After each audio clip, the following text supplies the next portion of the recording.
මහින්ද රාජපක්ෂ යුගයේ තුලත් තිබුණු ඒ දේශපාලනය අපි නොපිළිගන්න දෙයක් වුණ දේ තමයි කියන්නේ රජයේ ආයතන දේශපාලන කරන කියන්නේ දේශපාලන පත්වීම් සිද්ධ වුණා. ඒගොල්ලෝ කිව්වා එහෙම කරන්නේ නැහැ කරන්නේ නැහැ. කියලා. ඒක වෙලා තමයි තියෙන්නේ. ඒගොල්ලෝ කිව්වා අපි පුරාදක්ෂ යාළුවෝ හිතවත්තු නක්කලා නංගිලා දැම්ම කියලා ලොකු මේවක් කළානේ නේද? රූපවාහිනී සංස්ථාව දැන් පාලනය කරන්නේ කවුද?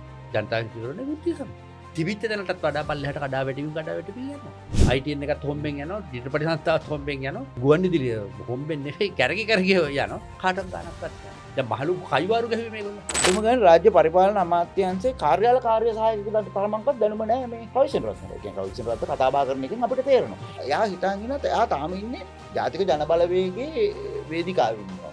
අනුර කුමාර මහත්මයාම කියන විදිහට අපිට වඩා දියුණු සංස්කෘතියක් තියෙන මිනිස්සු. එහෙනම් ඊළඟ සැරේ බලය ගන්න ඕනේ කියලා එයා කියනවනේ එහෙම පිරිසක් නැහැ කියනවනේ. ඒක එයාත් කියනවනම් එහෙම දියුණුයි කියලා අපිට ඒ දියුණුව පේන්නේ නැහැ.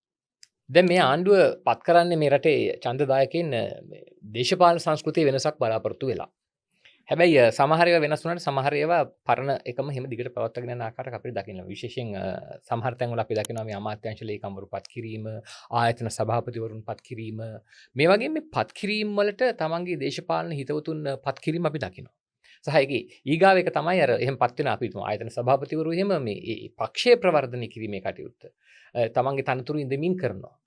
මේක කොතරම් ඉතිකල්ද කියන එක අපි පොඩ්ඩක් කතා බහ කරන්න ඕනේ සහ ඒක ඒ ගැන මම හිතන්නේ මේ පත් කිරීම පිළිබඳව අපි පොඩ්ඩක් කතා බහ කළ යුතුයි කියලා මම විශ්වාස කරන නිසා අද මේ සූදානම් වෙන්නේ ඒක ගැන පොඩ්ඩක් කතා කරන්න. ඔව් මං හිතන්නේ ඔය ඒ කියන්නේ දැන් සාමාන්‍යයෙන් කියන්නේ දැන් ඒ කියන්නේ හරිම ක්‍රමයේ තමයි කෙනෙක් රාජ්‍ය බලය ගත්තම දේශපාලන පක්ෂයක් ඔය වගේ ආයතන මම හිතන්නේ එහෙන ගානක් තියෙනවද මතක නැහැ. ඒ කියන්නේ ඒ ආයතන වලට හරිනම් මම කියන්නේ මේගොල්ලෝ අර හැමෝටම මේ ආදර්ශමත් විදිහට දේවල් කියනවා. කිව්වනේ ඔව්. හරිනම් කරන්න ඕනේ පත්තරේ මේකත් දාලා වෙලා මේ තනතුරු දාන්න ඕනේ මම කියන්නේ. පත්තරේ. එහෙම දාලා ගන්න ඕනේ. හැබැයි එහෙම දාලා ගන්න නැහනේ. හරි දානවා කියලා කියමු. හැබැයි දැම්මට පස්සේ පක්ෂෙන්නේ දාන්නේ එතකොට. පක්ෂෙන් දැම්මට කමන්නේ තමන් එතෙන්ට ගියාට පස්සේ ඒ ආයතන සංග්‍රහය යටතේ ඒ විෂය කරුණු වලට අදාළව පෙනී හිටීම තමයි කරන්න ඕනේ. හැබැයි දැන් අවාසනාව තමයි මේ අය පත් කරපු ගොඩක් අය එතනින් ඉස්සරහට ගිහිල්ලා මොකද මම දන්න විදිහට මම දන්න ගොඩක් අඳුරන අය පවා එදා මම කලුතර ගිය වෙලාවත් මට ඒගොල්ලෝ පක්ෂෙම කීප දෙනෙක්ම කිව්වා. ඒගොල්ලෝ කිව්වා මේ 10න් දෙන්නේ නැහැ කිව්වා. ඒගොල්ලෝ කිව්වා අපි 10ක් ඉන්නවා කොහොමද 10න් පස්සෙත් දෙන්නේ නැහැ කියලා.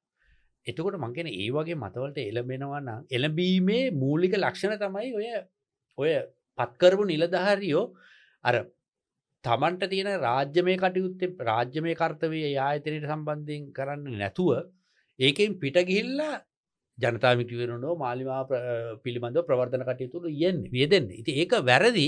නමුත් අර වැරද්ද එන්නේ අර ආකල්පේ. මං කියන්නේ. ඒ තමයි අපි අවුරුදු 10කට වඩා පාලන බලයේ ඉන්නවා. නේද? ඒකනේ දැන් තියෙන යට අදහස. ඔව් මම ඒක තව මානයක් අපි කතා කරොත් දැන් සාමාන්‍යයෙන් මේ ලංකාවේ මේ දේශපාලන මහින්ද රාජපක්ෂ යුගයේ තුලත් තිබුණු ඒ දේශපාලනය අපි නොපිළිගන්න දෙයක් වුණ දේ තමයි කියන්නේ රජයේ ආයතන දේශපාලනීකරණය වීම. කියන්නේ අඩු වැඩි වශයෙන් දේශපාලනීකරණය වුණා. ඒ කියන්නේ දේශපාලන පත්වීම් සිද්ධ වුණා. හැබැයි ඒ පත්වීම් සිද්ධ වුණත් ඒ පත් කරපු අය ප්‍රසිද්ධියේ අපි දැක්කේ නෑ. ඒ කියන්නේ තමන්ගේ ඒ දේශපාලනයට තියෙන බැඳියාව ආයතනය තුල පෙන්වනවා. ඒක චන්ද්‍රිකා යුගයේත් පත් කිරීම කරා. හැබැයි ඒක පෙන්වුවේ නෑ. හැබැයි දැන් අපිට දැන් පේන දේ තමයි මේ ආණ්ඩුවෙන් පත් කරපු අය ඒ කියන්නේ මැතිවරණ ප්‍රචාරක ක්‍රියාවලිය තුල හිටපු ඒකට සක්‍රීය දායක වුණ පිරිස පත් කරනවා. කමන්නේ ඒකත් කමක් නැහැ කියමුකෝ. හරි ඒගොල්ලන්ට ආණ්ඩු ක්‍රම ව්‍යවස්ථාව අනුව බලය තියෙනවා, කැබිනට් මණ්ඩලයට බලය තියෙනවා පත් කරන්න. ඒක කමක් නැහැ කියමු. හැබැයි මේ පත් වෙන කෙනා පත් වෙන්නේ ඒ කියන්නේ ලංකාවේ ආයතනයක ආයතන සභාපති කෙනෙක්. එහෙම නැත්නම් මේ අමාත්‍යාංශයක අමාත්‍යාංශ ලේකම් විදිහට. එහෙම නැතු මේ ඒ දේශපාලන පක්ෂයේ එකක් නෙවෙයිනේ. එතකොට එයාට ඒ තනතුරට ඒමත් සමගම ඒ පක්ෂයත් එක්ක තියෙන ඒ පක්ෂයත් එක්ක තියෙන සම්බන්ධය තියාගන්න යටින්. හරි ඒක ඉතින් සාමාන්‍ය දෙයක් නේ. යටින් තියෙන එක කොහොමද මේ නැති කරගන්න බෑනේ. හරි. එතකොට ඒක තිබ හැබැයි අපිට පේන්න ඕනේ එයා පොලිටිකලි නියුට්‍රල් කියලා. හරි. ඒක අපිට පේන්නේ නැහැ. අපි මේ පත් කිරීම වල විශාල අවුලක් තියෙනවා. මොකද කනිෂ්ඨ අය පත් කරා. දැන් අපි ගත්තොත් එහෙම පොලිසියේ ආරක්ෂක මහජන ආරක්ෂක අමාත්‍යාංශයේ ලේකම් පත් කරනවා. ඒ පත් කිරීම ඇත්තටම සම්පූර්ණ කියන්නේ සම්පූර්ණ දේශපාලන වත් කිරීම.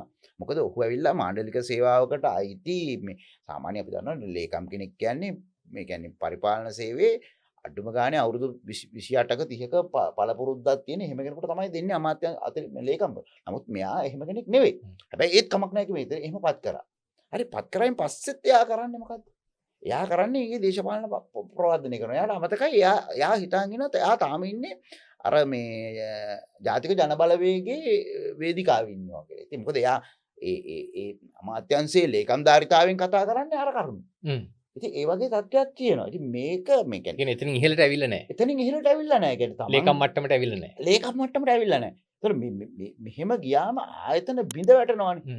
මොකද එයාට රාජ්‍ය පරිපාලන නීතිය සම්බන්ධව මට තේරෙන විදිහට අඩුම ගානේ රාජ්‍ය පරිපාලන අමාත්‍යාංශයේ කාර්යාල කාර්ය සහායකයෙකුට තරමක්වත් දැනුම නැහැ මේ රවිචන්ද්‍ර රත්නට. කියන්නේ රවිචන්ද්‍ර රත්න කතා බහ කරන එකෙන් අපිට තේරෙනවා. ඉතින් මම කියන්නේ මේගොල්ලෝ ආවේ ලංකාවේ පවතින ඒ දේශපාලන ක්‍රමය වෙනස් කරන්න නම් අනුර කුමාර මහත්මයාම කියන විදිහට අපිට වඩා දියුණු සංස්කෘතියක් තියෙන මිනිස්සු. එහෙනම් ඊළඟ සැරේ බලය ගන්න ඕනේ කියලා එයා කියනවනේ. එහෙම පිරිසක් නැහැ කියනවනේ. ඉතින් එයාත් කියනවා නම් එහෙම දියුණුයි කියලා අපිට ඒ දියුණුව පේන්නේ නැහැ. ඉතින් එතන ඒක වෙනස් කරගන්න එපා.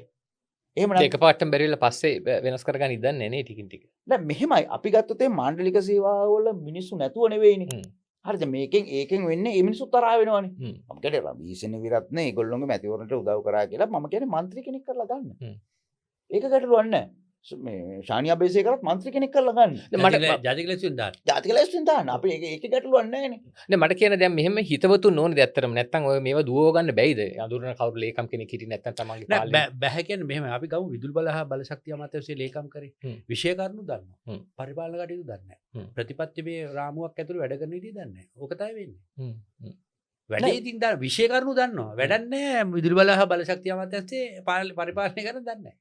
මොකද නිල බල තන්ත්‍රයක් තියෙනවානේ. දැන් නිල බල තන්ත්‍රය නැතුව නෙවෙයිනේ. ඒතකොට ඒක මේ ස්ථිර විධායකය දැනටත් ඉන්නවා. ඒතකොට ස්ථිර විධායකයේ පිරිසක් ওই තනතුරු වලට එන්න බලාගෙනත් ඉන්නවා. හරි. ජේෂ්ඨත්වය අනුව. ඒගොල්ලෝගේ සර්විස් එක හැදෙන්නේ සර්විස් එක කියන්නේ ෆොරින් සර්විස් එකට වෙච්ච වැඩේම තමයි දැන් මේ සර්විස් එකට වෙච්ච දේ තමයි උනේ. දැන් ෆොරින් සර්විස් එකට දැම්මම ජයන්ත් ජයසූරිය. මම දන්නේ අනිත් එක ජයන්තටත් ලැජ්ජාවක් නැහැ. මේගොල්ල කිව්වා එහෙම කරන්නේ නැහැ කියලා. ඔය එක තමයි කියන්නේ. ඒගොල්ලෝ කිව්වා අපි පූරාදා යාළුවෝ හිතවත්තු නක්කලා නංගිලා දැම්ම කියලා ලොකු මේයක් කළානේ නේද? නේද? චීෆ් ජස්ටිස් ඉඳලා හරි එයා චීෆ් ජස්ටිස් දැනගන්න ඕන තමන් ඒ වගේ තනතුරක් බාර නොගන්නේ. මොකද දේශපාලන මැතිමක් නේ. ඔන්න ඔතන සම්බන්ධය අපේ এডুকেෂන් කතන්දරේට.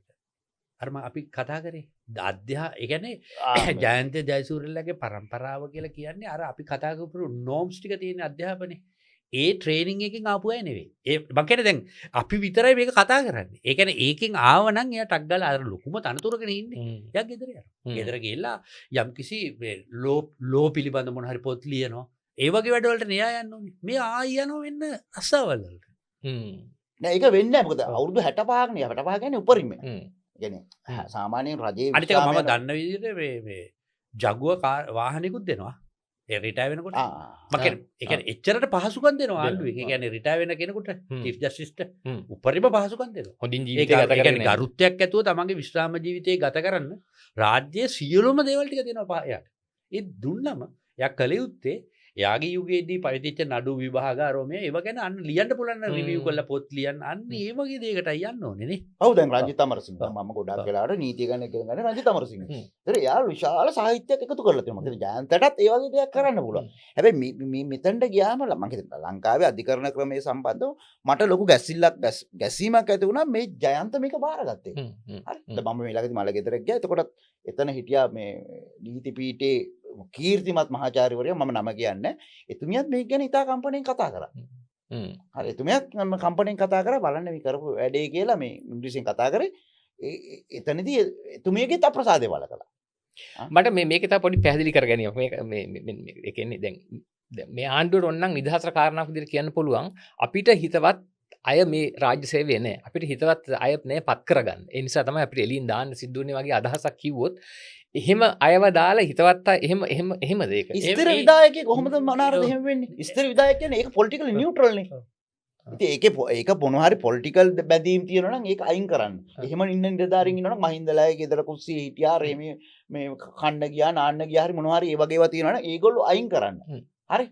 දැන් අපි ගත්තොත් එහෙම ඒ කියන්නේ විපුල මෙහෙම කියමුකෝ දැන් ඒ ඇත්තටම ස්ථිර විදායකයේ අය ඇවිල්ලා ඒ දෙපාර්තමේන්තුව පරිපාලන කටයුතු බාර ගන්නවා. තව තියෙන දේවල් ටිකක් තියෙනවා. ප්‍රතිපත්තිමය රාමුවේ වැඩ වගේක් තියෙනවා. ඒගොල්ලෝ හරහා තමයි ක්‍රියාත්මක කරනවා. හැබැයි දැන් අපි මෙහෙම කියමු.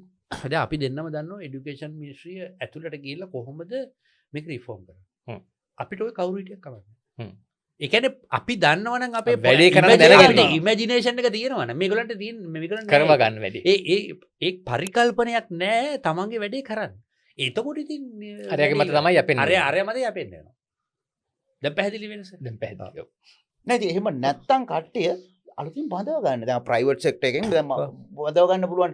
දැන් අපි ගත්තොත් එහෙම ඩිප්ලොමැටික් සර්විස් එකට කැරියර් ඩිප්ලොමැට්ස්ලා විදියට ඕන ප්‍රයිවට් සෙක්ටර් එකෙන් බඳව ගන්නකො. එහෙම ගේන්නත් පුළුවන්. එහෙම ගේන්නත් දැන් පුළුවන්. අපි උදාහරණයක් ගමුකෝ. දැන් අපිට මම කියන්නේ ඉමේජින් කරලා අපිට බලයක් තිබුණා නම් මට මාස 6න් මේ රූපවාහිනී සංස්ථාව ගොඩ දාන්න පුළුවන්. ඒ දැන් මේගොල්ලෝ මොකද්ද කරේ කියලා? මේ දැන් මොකක්ද ඇත්ත තත්ත්වේ? රූපවාහිනී සංස්ථාව දැන් පාලනය කරන්නේ කවුද? ජනතා විමුක්ති වෘත්තීය සමිතිය.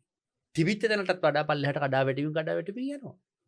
ඒ කියන්නේ අර ඉමේජිනේෂන් එක නෑ ටග්ගල් ප්‍රයිවට් සෙක්ටර් එකේ කට්ටියක් අරගෙන කොහොමද මේකේ මාකටිං ටික රිෆෝම් කරගන්නේ? ඊළඟට ෆන්ඩින් කොහොමද ගේන්නේ? මේක ඩිජිටලයිස් කරගන්නේ කොහොමද? තරංකාරී වෙළඳ පොලේ කොහොමද වැඩ කරන්නේ? ඔය ටිකනේ ඕනේ. පොඩි පොලිසි කොන්සෙප්ට් පේපර් එක කාට හරි ලියන්න කියලා. ඒක දැන් බලන්න මාස 4ක් ගියා. ITN එකත් හොම්බෙන් යනවා, චිත්‍රපට සංස්ථාවත් හොම්බෙන් යනවා. ගුවන්විදුලිය හොම්බෙන් නෙවෙයි කැරකි යනවා. කාටවත් ගාණක්වත් නැහැ. පරිකල්පනයක් නැතිකම. ආයතන හදන්න.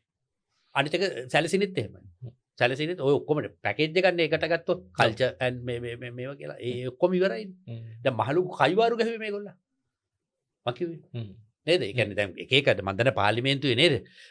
ජගත් මනුවර ලොකු කතා කියනවා. කෝ නෑනේ ඉම්ප්ලිමන්ට් එක. කෝ ඔයාට නෑනේ කොන්සෙප්ට් පේපර් එකක් අරගෙන ටක් ගාලා වාඩි වෙලා ඔයගොල්ලෝ වැඩේ පටන් ගන්නකො. වැඩේ පටන් ගන්න නෑනේ. අපිට අර පේන්නේ මොකද්ද?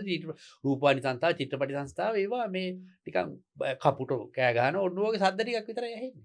ඒ පොඩි පාර්ලිමේන්තුවේ දැන් ටික පොඩි විශ්වාසනීය භාවයක් ඒගොල්ලන් හදාගෙන යනවා. පොඩි අර එහෙම කතා කරනවා දැන් අර දේවල් කියන පොඩි ඒගොල්ලෝ ඒ තලදර්පණයක් තියාගෙන ඒගොල්ලන්ගේ කොන්ෆිඩන්ස් සෙල්ෆ් කොන්ෆිඩන්ස් කියන්නේ. දැන් අපි උනත් අර කතා පාත්තන් ඉස්සර උන සමහරු ඉන්නේ අර ගෙදර කන්නඩි ඉස්සරහ මම කතා කරන්නේ. ඉතින් ඒක සිම්බොලික් නෑනේ. ඒක නේ ගෙදර හදාගන්න එකනේ.